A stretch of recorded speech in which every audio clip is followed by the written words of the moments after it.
All right, welcome everyone. My name is Kyle Anders, director for MySec Jackson, and tonight we have a guest speaker, Sergio Gonzalez, who will be speaking about why EDR is important. And I'll turn it over to you. All right, Kyle, thank you very much. I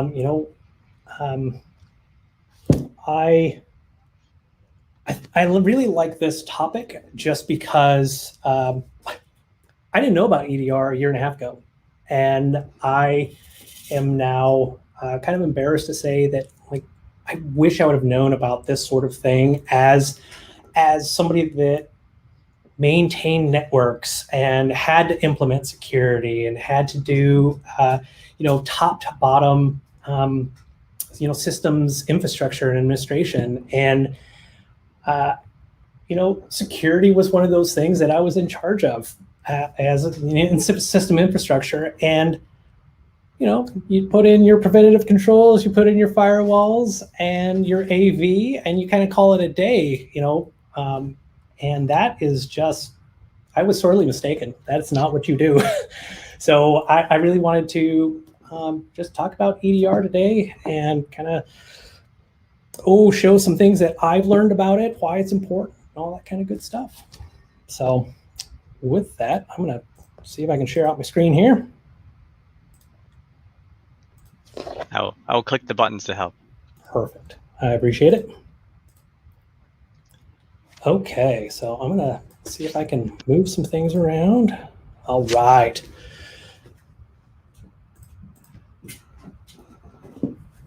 All right, looks like I'm good to go. Thanks, Kyle. So why EDR? What is it and what's the big deal? So, quick little about me. I'm Sergio Gonzalez. My day job is sales engineer for Red Canary. So this is what I talk about day in and day out, just educating people on why EDR is important, why you should have it, nuances about it, that sort of thing. So every day I'm talking to people about this. I started my IT career at 16. I was working for a school district in Cheyenne, Wyoming, of all things. And I was teaching teachers on how to use their computers. So we're talking like 1998 era. And those were dark times. Windows 98 was, and everything around that technology-wise was pretty darn terrible. So I'm glad those days are over. And a little bit about me on my free time. I run half marathons, and half marathoners always say that they don't do full marathons because they're only half crazy. So that's a little about me. So I wanted to start really quick with an endpoint security timeline. As I was kind of researching this topic, I started nerding out in, how long has endpoint security been around, that kind of thing. So I wanted to get into, where did this start and where are we today? So the first type of malicious thing actually happened in the 70s, 1971. Creeper was the first worm, and it was on ARPANET. And it was basically a research project. That guy, Bob Thomas, is like, hey, let's see if we can do this. I've got this, this more of a proof of concept. And in 73, now you've got the proto antivirus with Reaper. So first cybersecurity program that is designed to go out and kill Creeper. So it's interesting to me that, boy, this stuff has been around that long.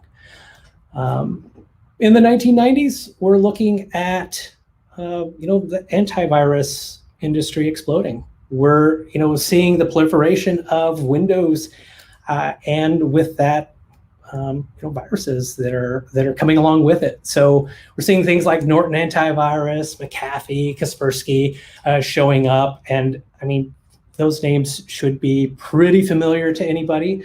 I've run at least 2 of those on systems in my lifetime. So, that's the 90s for you.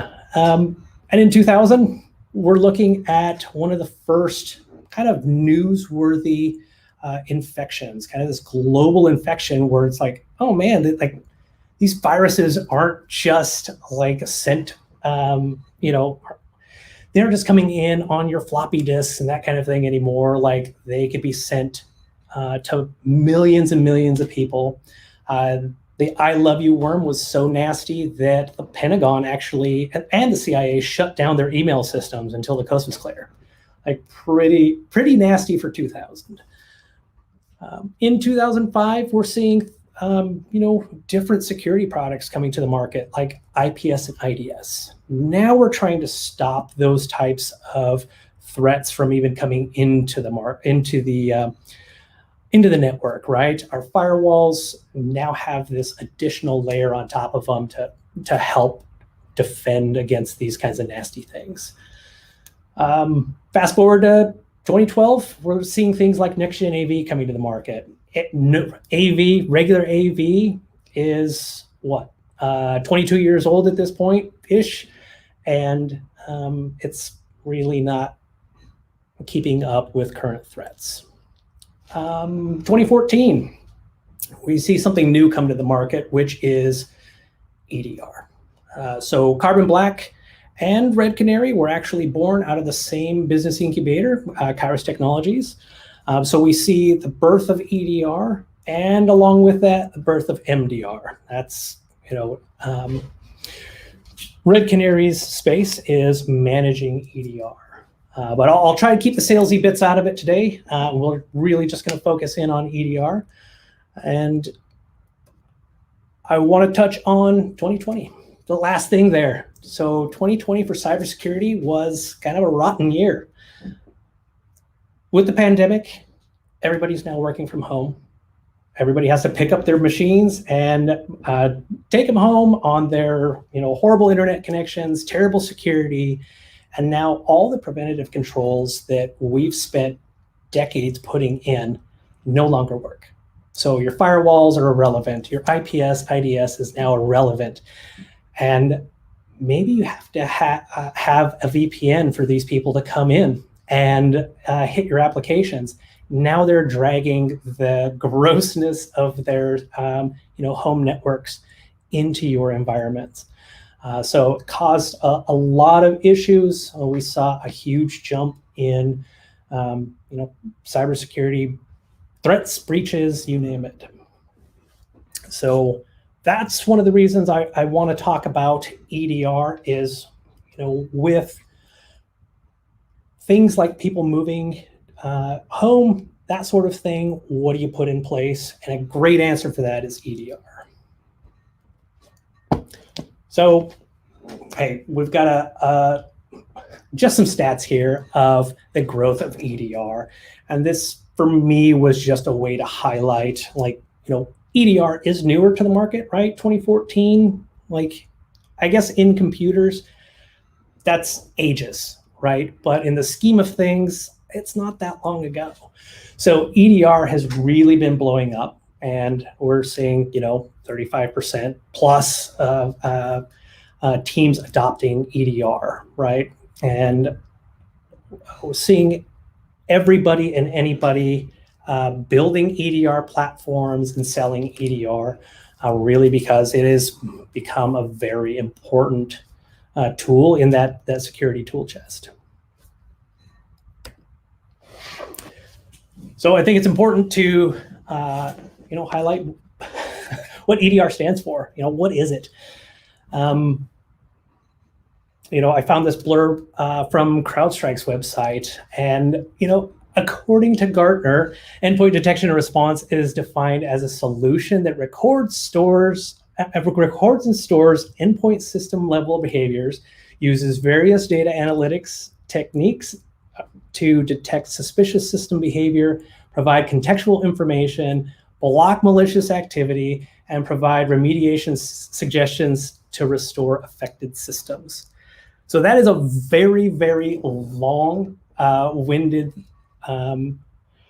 explanation of what EDR is. For me, EDR is a agent that sits on your endpoints that is collecting data so that you can see what's going on in a system when you get a malicious attachment in, that kind of thing. EDR is one of those really great tools that changes the game. No longer are you sifting through, Windows event logs and hoping to find something in a log in a firewall or in your spam filter.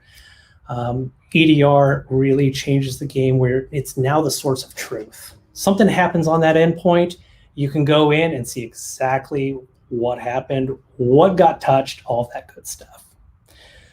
So what is an endpoint? So the EDR space here is very specific. You classify an endpoint as any laptop, workstation, or server within an environment that runs Windows, Mac, or Linux. So we're not talking printers, we're not talking your switches, anything like that. This is really very specific to those modern OSs. What's being detected?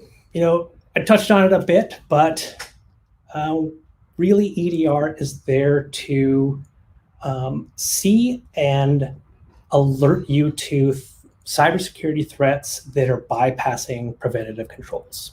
So your firewalls, your IPS, your next-gen AV, those kinds of things. And EDR is looking for threats that can't be identified with signatures.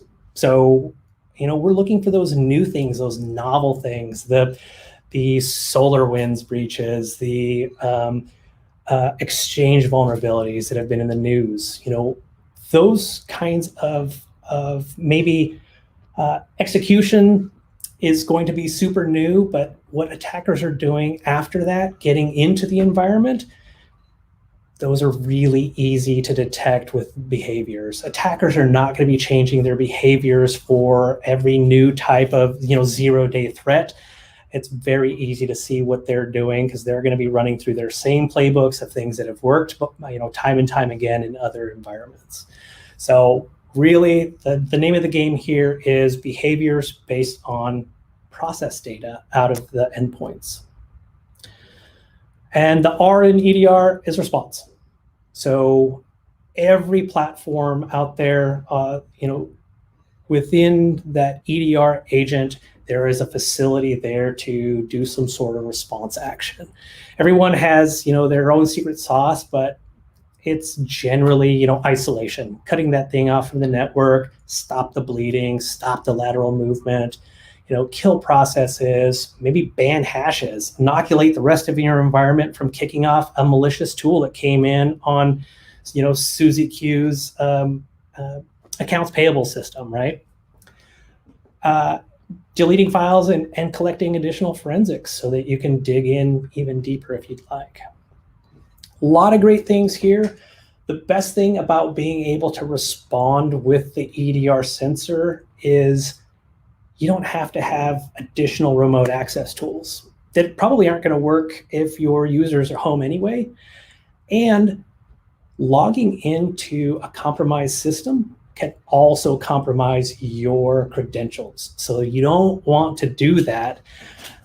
So utilizing the response actions in these sensors is a really good idea. And Kyle, I see you're shaking your head there. I'm sure you've seen that sort of thing in, I guess, your line of work too. Yeah, absolutely. The response piece is what becomes so powerful because you have all that endpoint telemetry. What processes executed and everything there, and then when you can so easily jump into that machine, take a look, grab samples, grab evidence. And you don't have to try and log in through WMI or PSExec or whatever, SSH or whatever, exposing your credentials. And it's always reliable. As long as the agent is up and responding and talking to you, you're always going to be able to run commands and pull stuff. And it's usually well, today, what your issue is what you just described. People are at home, so your bandwidth issues are the worst. Right. So like you're like, oh, I just want to grab a copy of this person's memory. Well, their uploads capped at like, whatever megs a second, and so like 15 hours later you get a memory image. But yeah, no, I'm a fan of EDR, just personally right here, right in my heart. Oh, well, yeah, I appreciate the insight from your side as well. Yeah, one of the great things about the response actions here is that all these commands are queued at the EDR platform. So, even if there is a janky internet connection, that EDR sensor is going to be reaching out and asking, hey, what command do I need to run? Oh, is it isolate? Coolsy. I'm going to go ahead and isolate or pull this forensics package and send it up when I can. So a lot of great things there with not having to be really dependent on, good internet connections. So what's the difference between EDR and antivirus? I'm not wanting to bash antivirus here because antivirus has its place. It is a very necessary tool in your arsenal when you're trying to defend, right? That is the preventative piece. That's the protection piece. That's what you want to have for the low-hanging fruit of, hey, somebody, has this garbage malware file that came in via email. Cool, AV stopped it. Great. But for attacks that can bypass AV or that are using macros in Excel to kick off living off the land techniques, AV might not stop that. And having something to detect those behaviors, to see Excel, reaching out to the command shell or reaching out to PowerShell to kick off, maybe schedule tasks to give you some persistence mechanism. That's the kind of stuff that you're really looking for with EDR that antivirus cannot give you. It's looking for known bad. So EDR is really there as that next layer in protection when those preventative controls fail. So, the little analogy there is antivirus is a locked door on your office building. You're not going to leave your doors unlocked, right? You're going to at least do that level of effort to secure your office building. And EDR you can think of as the alarm on doors and windows and the security camera inside your building so that if something does get past that door, that locked door, you can see what happened. And that's really how I like to think of this. So, we've talked about what EDR is. Now I want to talk about, EDR market leaders. And I'm going to add an asterisk here of, this is my opinion based on, my work at Red Canary. So there are a lot of great tools out there. This is not a complete expansive list. These are just ones that I'm very familiar with that I can at least talk about with some eloquence. So the first one is VMware Carbon Black. It's one of the oldest EDR platforms out there. So they've been doing this for a long time. They know what they're doing. They collect a lot of telemetry. They have support for legacy OSs. There's a lot of good things that each one of these EDR platforms does that is something to consider. Not every one of these is going to fit in your environment, and you really have to look at what it is you need in an EDR platform and then choose wisely. I think all of these are great. Some better than others, but for things like, and Kyle might disagree with me here, but if you've got a heavy Microsoft footprint, right? You've got O365, you've got Azure, you've got a Microsoft investment. A really great thing to look at is Defender. They have, and some of you probably are thinking, are you kidding me with Defender? Like 5 years ago, you would have laughed in my face if I'd have said, put Defender on your system, you'll be fine. And that was the truth 5 years ago. But fast forward to today, Microsoft is pouring $1 billion worth of R&D into that security program. It's new, it's newer, like it has a ways to go on some things, but they're also doing some really new and interesting things that other EDR market leaders can't even touch yet. And it's built into the OS. So it's all there. There's nothing more to install. So really interesting things here as you're looking through EDR. And SentinelOne, hey, they're newer to the market. They are, it looks like crushing it, especially from the Gartner reports and the Forrester reports. They have a really cool feature that I've never tested, but it sounds amazing on paper, is the automatic shadow copy rollback on data encryption.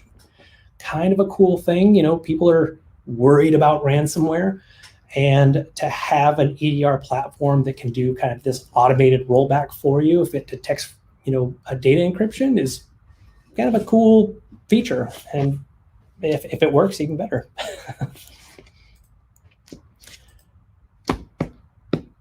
So why invest in EDR? This is just kind of a collection of reasons why we hear people are wanting to invest in EDR. Aside from all the, the great visibility and all of that, and, knowing that your existing security products are failing to stop threats. We've talked about visibility, of being able to see what's going on. There's things like, the work that you're doing right now, where incident analysis and response to those incidents are, distracting your teams from focusing on maybe more prevention. You guys are toiling in having to respond to alerts and respond to this and that, and you're not able to move the needle forward on security. So we hear that a lot as well. Like we just need help from what we're doing today because it's not working. We hear people say, hey, compliance is down our throat. We have a need to put in continuous monitoring and threat detection. Banks and hospitals have very real compliance needs to have this continuous monitoring, and EDR is a good way to do that. We also have people that are focused on preventing a public breach. You see these things in the news, and like I remember when Garmin, as a runner, when Garmin had their almost week-long ransomware outage, and us runners couldn't upload our runs. And if you can't upload it, it didn't happen. So I know I wasn't happy. Yep, Kyle knows.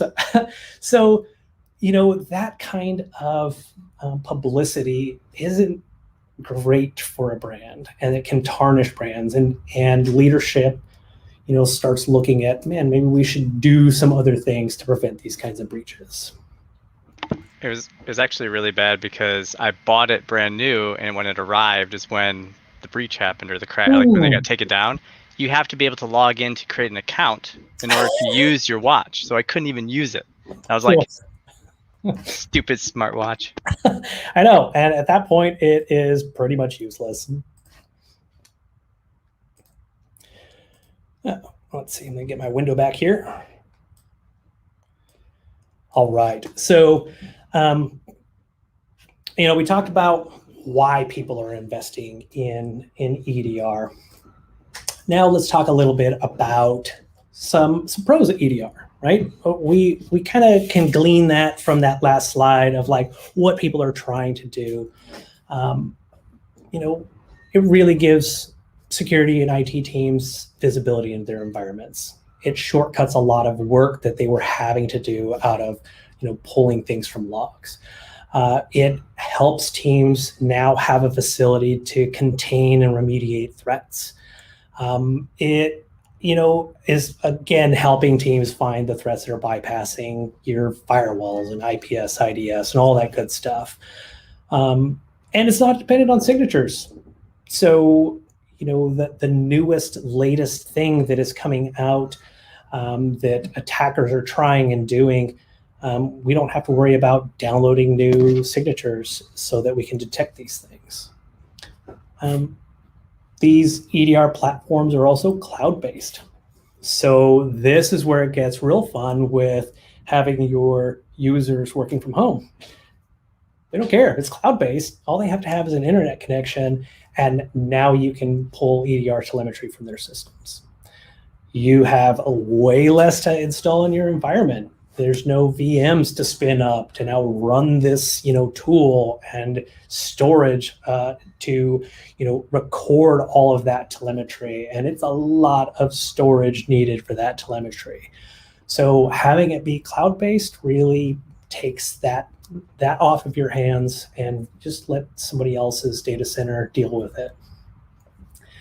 And a lot of these EDR platforms have kind of seen the way things are going, and now we're looking at full endpoint protection. So the agent is a unified agent that has your preventative measures in it and the EDR with the response in it. So now you're reducing your maintenance on your endpoints. You don't have more than one piece of software that you have to continually update, and you're not now getting to the point where you've got this agent fatigue on your systems. It's eating up RAM and CPU on across all of your servers because you're having to install all these things. So it really helps with that resource utilization and management.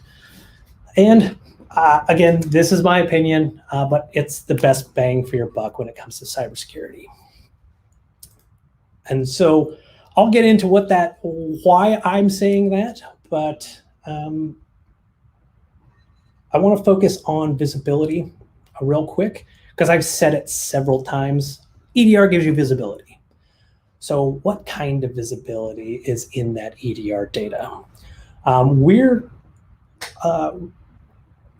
wanting to see what's happening on these systems, and the best way to do that is to see what these applications are doing, these processes are doing in your endpoints.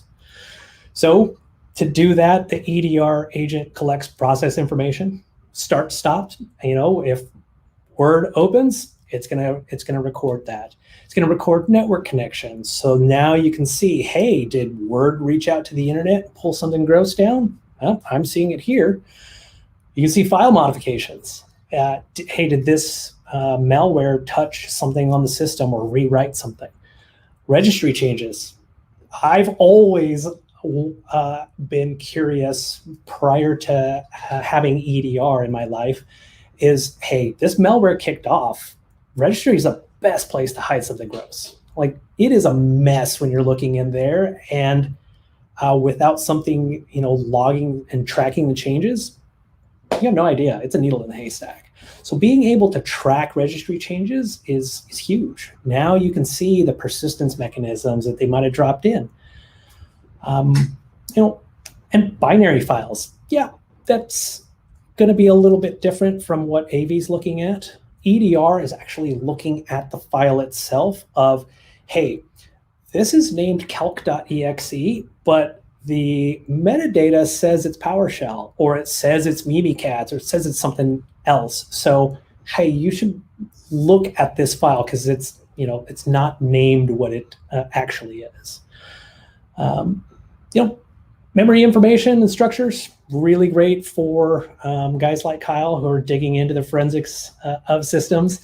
And user information. This is going to help any defender, any analyst, any IT person understand, like, who was it that clicked all the things and that caused this issue. So now we're circling back a little bit to the best bang for your buck.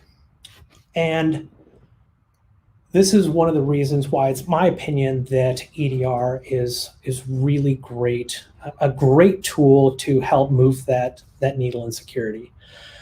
Roughly 85% of the MITRE attack framework is visible with EDR telemetry alone. So what is MITRE? MITRE is a collection of common tactics, techniques, and procedures that adversaries or advanced persistent threats are using to breach and infect networks, endpoints. So MITRE, and you can go to attack.mitre.org, you can go in and look at this framework and this catalog of all of the different tactics and techniques that have been used to cause problems in systems. So by being able to observe 85% of the MITRE attack framework, now you can see that there's a lot of visibility in that data. And again, here's that word again, visibility. So that's one of the big reasons why I say it's the best bang for your buck. So I talked about EDR pros. I've been touting like how amazing it is. And just to be very, real and honest with you, like it's not all fun and games. EDR is a phenomenal tool, but with, great power comes great responsibility. These platforms require expertise, time, and personnel to make them operational and to really make them work. The alerts that come out of EDR can inundate a team. They're noisy. You're really trying to alert on behaviors in your environment, and behaviors like Excel, reaching out to a share could be indicative of a technique in MITRE, but that doesn't mean that it's malicious. Doing a list of domain admins with the net command is a tactic for reconnaissance, but it's also something that an IT professional is going to do just to see, hey, who's my domain admins? Like, did this change? So, those kinds of alerts can be noisy. And with that noise, you're going to get false positives that you're having to wade through and weed through. That telemetry is a lot. You're collecting a boatload of telemetry, processes and, module injections and DLLs that are running and network connections. It's a lot to go through when you're investigating. You have to have people looking at EDR to make it work. It can't just be, you can't just set it and forget it and hope that it's going to do something. EDR is designed for people to analyze what's going on.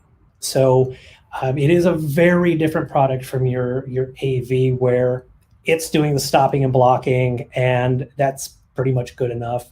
This is for the things that are bypassing that. Those things that really anymore, right now, machine learning isn't good at stopping without stopping too much or not enough. So it still requires that human verification.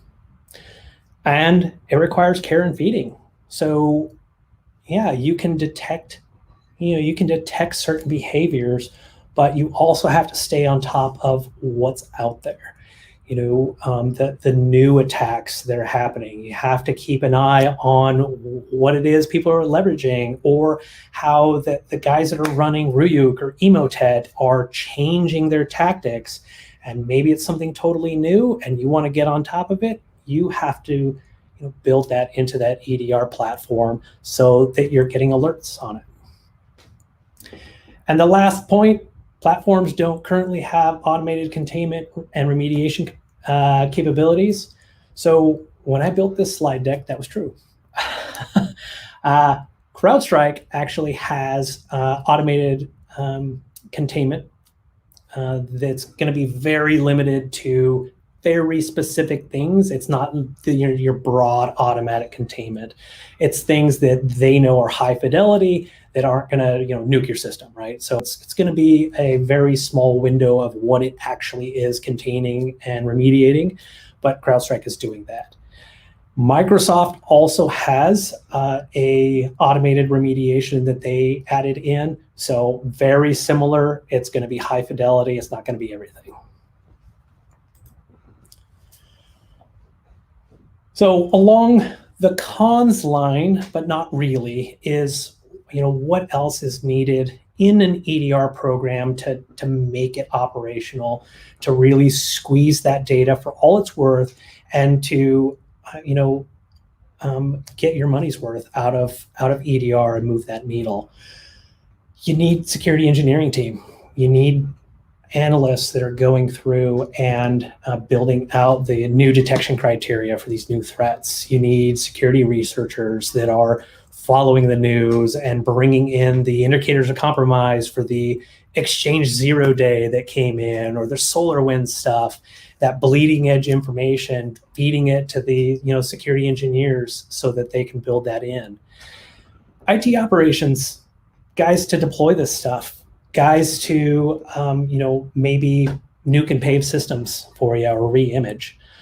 And then you need somebody that can do threat hunting. So with the Exchange 0 day, a lot of people didn't know what was going on. They might have saw some indicators, but we didn't know that Exchange had a problem or this horrible, horrible vulnerability. And after you find that information out, now you need people going and searching through your Exchange fleet to see, is this gross thing there? Or we've got SolarWinds Orion. Are we affected by these DLLs? Do we have some of those behaviors going on in our environment? And then, the other things, security operations teams, security analysis and incident response. What do you do when you have an Exchange breach and your, data maybe was, exfiltrated? What procedures, processes are you going to take during these incidents? Having those kinds of teams and processes and procedures in place is paramount. And you have to have all of this on top of just the tooling. So we've kind of talked about pros and cons. I don't want to scare anybody away from EDR. It's more about what it all takes to make EDR something really great for your environment. So just a lot more things to think about than set and forget. Yeah, I think it's really true what you said there, because of the people is what makes that technology so successful in your organization. And so like having those people that are digging into those events or those incidents that occur, or when they're threat hunting and they find something, how they can turn around and build that into a behavioral detection of something new that came out that maybe not even the vendors are aware of. Yeah. That they can write that in there, create a behavioral detection, and then EDR will be able to alert them when they see that in the future. Yep. And then depending on the platform may have capability to stop it, may not, but at least you can see it. And like seeing it's like half the battle. Exactly. Yeah. But that investment in the people that feed and care for that platform is important. Very, very important. Yeah, absolutely. And that's unfortunately, with the pandemic, people, budgets, that kind of thing have dried up. It does make it a little tougher to run some of those programs. So all of that is something that you need to take into account. I talked earlier about compliance, and I also get asked this a lot. What about SIM? I've heard about SIM. Everybody should have SIM. It's like Cisco. You can't get fired for having a SIM. SIMs are great. SIMs are a phenomenal tool in that security toolbox. I think, and here's my opinion asterisk, if you're needing to choose between, do I get a SIM or do I get EDR, I would always start with EDR and trend towards adding on SIM later.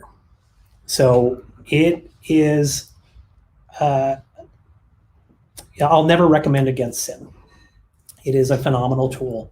Just like EDR, gives you amazing visibility, and not just the small scope of your endpoints, but now you feed in your endpoint information into the SIM and your firewalls and all of your other tooling, all of the other logs that you have going on in your environment to give you this really amazing picture of this threat came in, My IPS IDS saw it. It hit this switch. It went to, your endpoint. It's touching these applications. These applications are seeing things. A lot of great information there. A lot of great analytics that you can pull out of it. But very much like EDR, it takes a team of experts to really make SIM worthwhile. Otherwise, it is a log dumpster. You have just paid for a very expensive hunk of storage that is doing nothing for your security. SIMs can take 6-ish months to get off the ground to provide the really great insights into what all of their logs are telling you. You have to build, it's like IKEA. You have to build it all.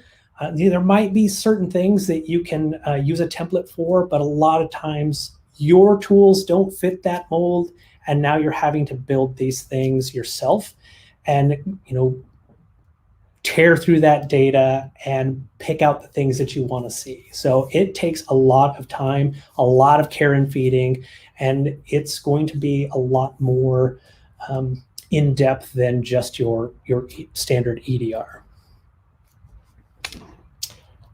And I'll say SIMs are expensive. They are priced by storage. That's kind of bad, because if you've got a tight budget, but you need a SIM, now you're having to make these terrible decisions on which logs are good to send to my SIM. And if you have compliance where you have to put all of your logs into a SIM, now you're making, that budget you're going to go over budget, right? So with SIMs, something else to think about, I'd say definitely start at EDR again, and then go to SIM. And as your security program matures and your budgets open up, absolutely add SIM. It is a great product. I get asked a lot, what about network logs and alerts? You guys are focusing on EDR, and hey, I want to know about these things before they hit the endpoints. Well, that thinking is very much from the firewalls and the IPS IDS, right? That's when you could see in your firewalls that, hey, this IP is talking to this system it shouldn't be, or why is this system talking on this port? That kind of information used to be the way you could find and identify problem areas in your network before it hits your endpoints. But today, attackers, they know this. They know that you're looking through those. They know that you might have an IPS IDS or a firewall looking for specific types of traffic. And one way that they're hiding all of that is they put all of their sessions in TLS. They're hiding their command and control in TLS. They're hiding what they're doing in web sessions. And now your firewall or your log's going to say, hey, there's a web session from here to here.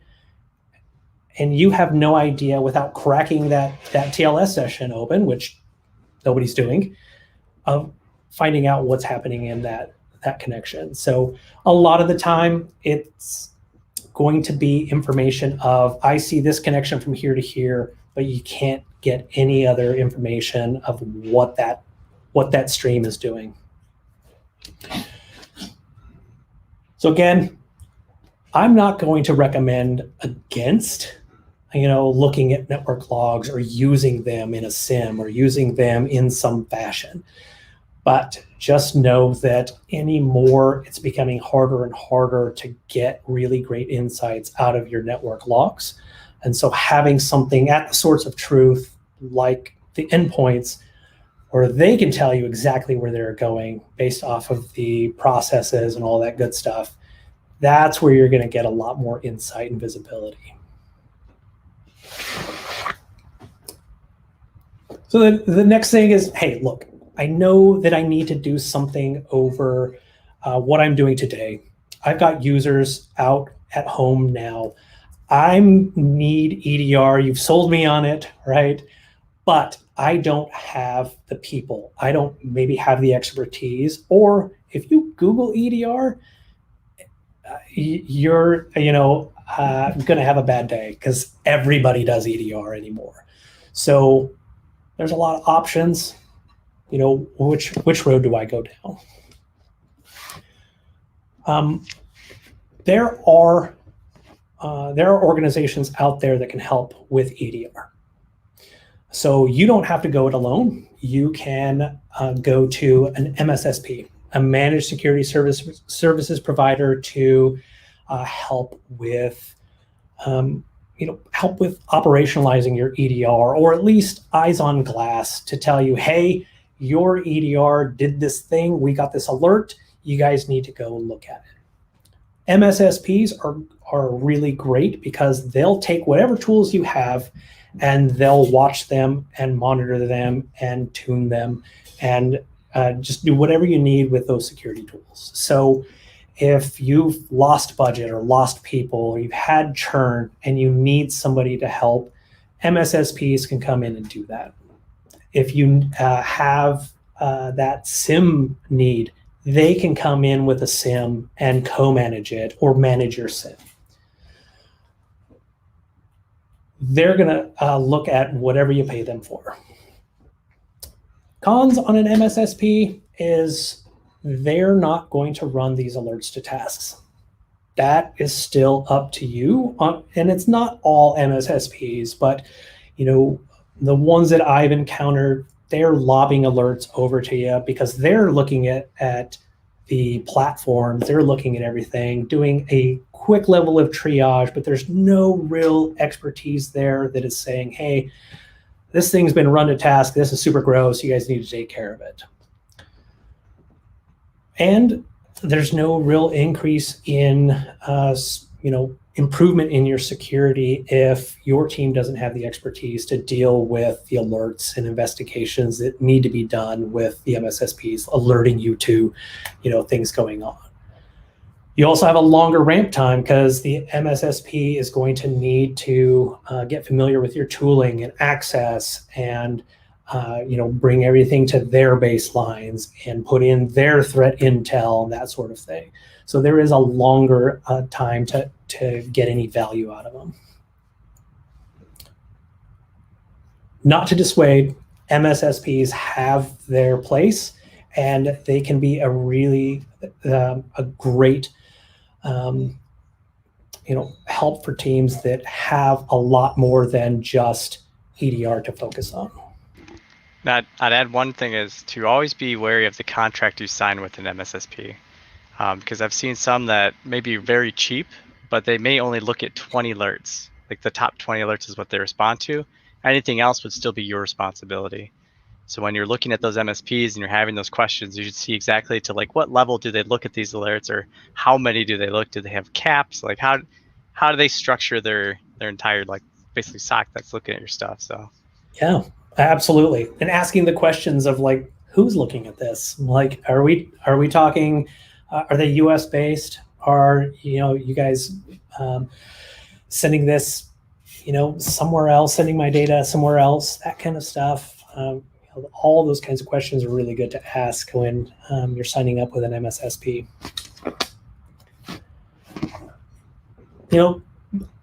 Along the lines of MSSP, you've got managed detection and response providers out there. So these are a little bit different animal. This is one that I'm intimately familiar with, working at Red Canary. Shameless plug here. But,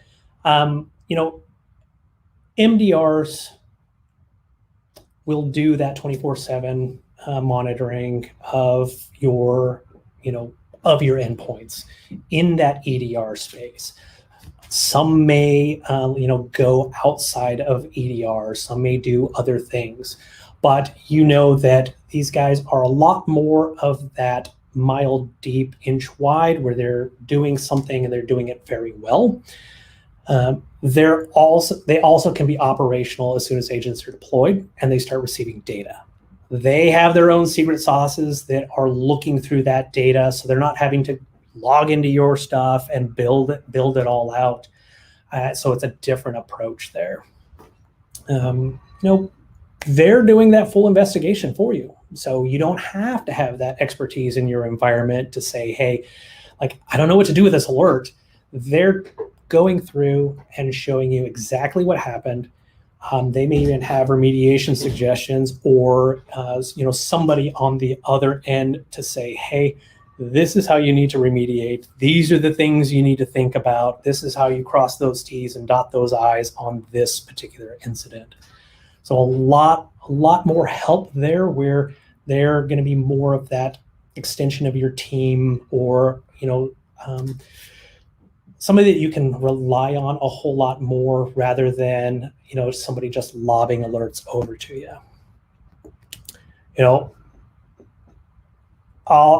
As far as cons go, it was hard for me to find these because I'm biased on MDR. I'll just come out and say it. But look, an MDR provider is never going to have the same deep level business understanding as you and your team. You guys are the experts, the subject matter experts in your environments. So working with any MDR, it's about service. So understanding the kinds of services that they're going to provide. If you want that white glove service, if you need somebody to take care of everything for you, there's still going to be a level of effort there that you're going to have to work with them on, so that you can get to that end goal of having EDR and having it fully managed.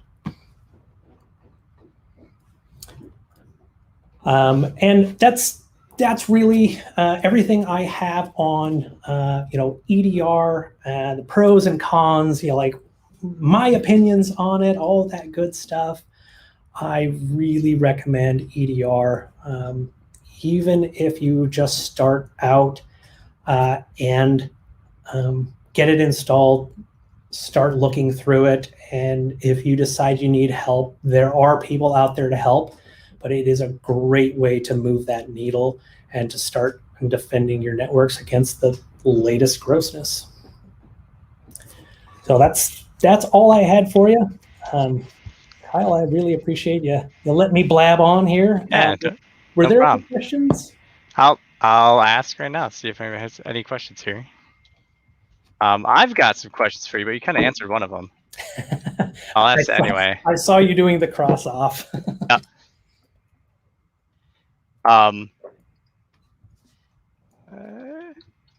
So I was going to ask, what if you had to choose only one, which I kind of know your answer right now. If you had to choose between EDR and a properly fully configured environment that has all of their event logs set up and forwarding to a SIM that's properly tuned, if you could only choose one of those, ooh, for a large enterprise, which would you choose only? Dun, dun, dun.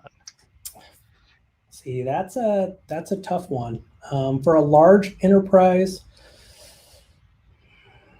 I would still err on the side of EDR, only because security tools change, and those log sources, you do an update in one of your security tools, and now your rules in your SIM don't work, and you might not know for a hot minute.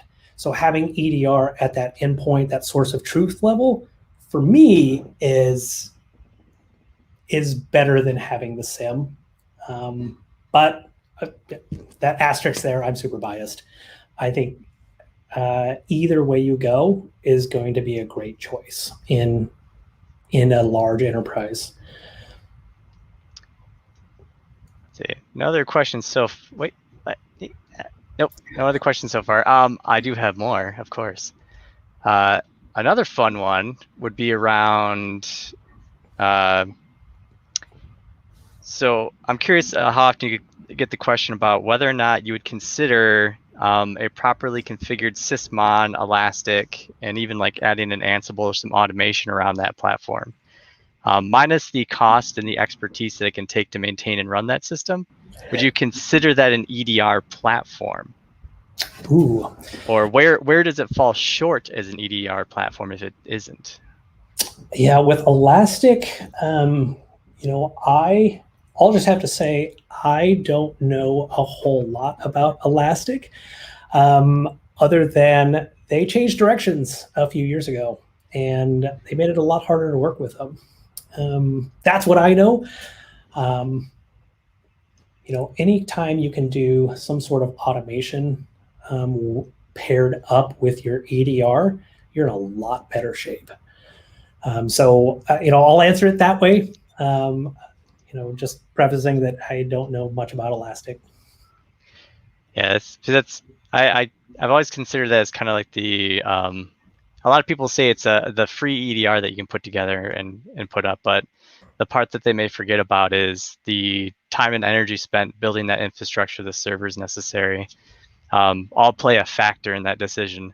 While you can get some like fantastic endpoint telemetry data from Sysmon itself, some of the things that save you time is, kind of, while they may not have as much as what another EDR platform will have, that EDR platform that may be more commercial developed, maybe have a better focus at helping you get context around the events that they do get, and may save you time. But it can still be extremely powerful. I've seen people that have built incredible programs around those tools and have done fantastic. Yeah, that's with any open source product, right? I'd say, yeah, open source product. Yeah, and when you have great talent, like when you invest in your people, you're able to pull off that type of stuff and make it sound easy. Right. Yeah, if you've got those kinds of resources and that the brute force will to get it done, yeah, you can make any open source product sing. Yeah, absolutely.